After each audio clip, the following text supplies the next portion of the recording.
When we constructed the rock garden several years ago here at our studio gardens, we knew that it would be a test garden, sort of, for a few kinds of plants. Now, true alpine rock gardens are made up of alpine plants, those that are native to high elevations or mountainous areas. These places don't experience the extreme summer heat like we have here in Oklahoma. Now, they may experience some warm summer days, but the nights in the mountains are a lot cooler than what those plants would experience here in our state.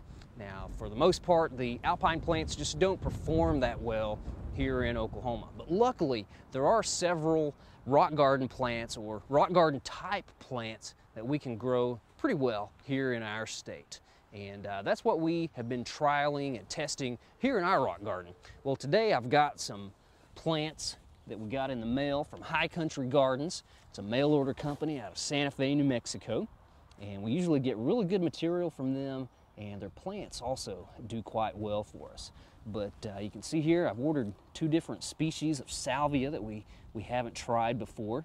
This is Salvia d'Agastanica, and as you can see, it's got the silvery foliage, which lets us know that it's a plant for full sun and usually drier conditions. This one has sort of bluish flowers and also will require that very well-drained soil like we've got in our rock garden. This other salvia is one called Salvia pachyphylla, and it's a sage that has purplish flowers and is supposed to bloom over a very long period. Again, it's got kind of some silvery coloration to its foliage, ought to do well in the heat. Right here is a Mexican catchfly or Silene, and these plants have little starry red-orange flowers, so we're hoping that'll perform very well for us.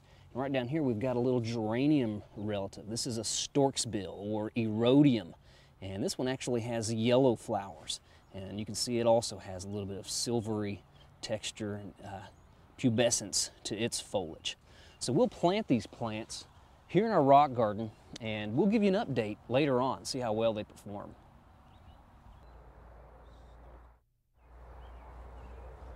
I just wanted to point out a few of the plants that are giving us a lot of color this time of the year here in our rock garden. Right here we have a saponaria, or a soapwort, giving us these just multitudes of little pink flowers. This is Saponaria osimoides, and this is a plant that the deer really love to eat the foliage on. But luckily they didn't eat too much of it, and we're getting a very nice show this year. Well, right down here, further along the path, is a dianthus that we really like. This is the Fire Witch dianthus. I just love those magenta colored flowers and that silvery foliage. Well, believe it or not, this plant has actually receded a little bit for us here in the rock garden. It was a pleasant surprise.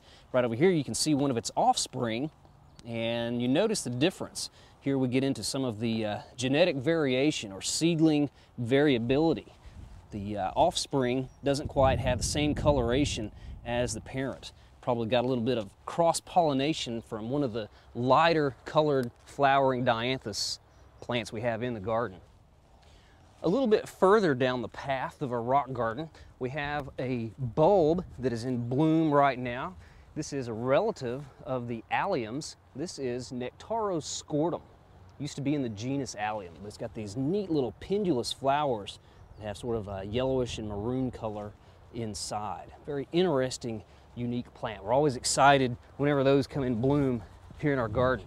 We also have several dwarf conifers that we've planted in here, and one that's been a really nice surprise is this golden threadleaf Chamaecyparis.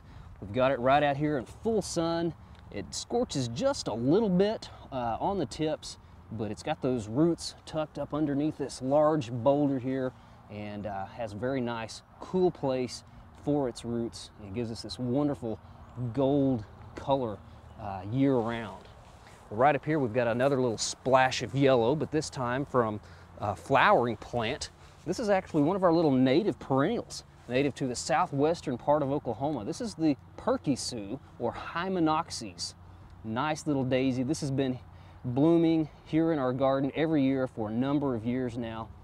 Very low growing plant, cheerful little yellow daisy flowers. Well, It's always nice to come out and look at the rock garden this time of the year and see all the plants in bloom and all the wonderful colors.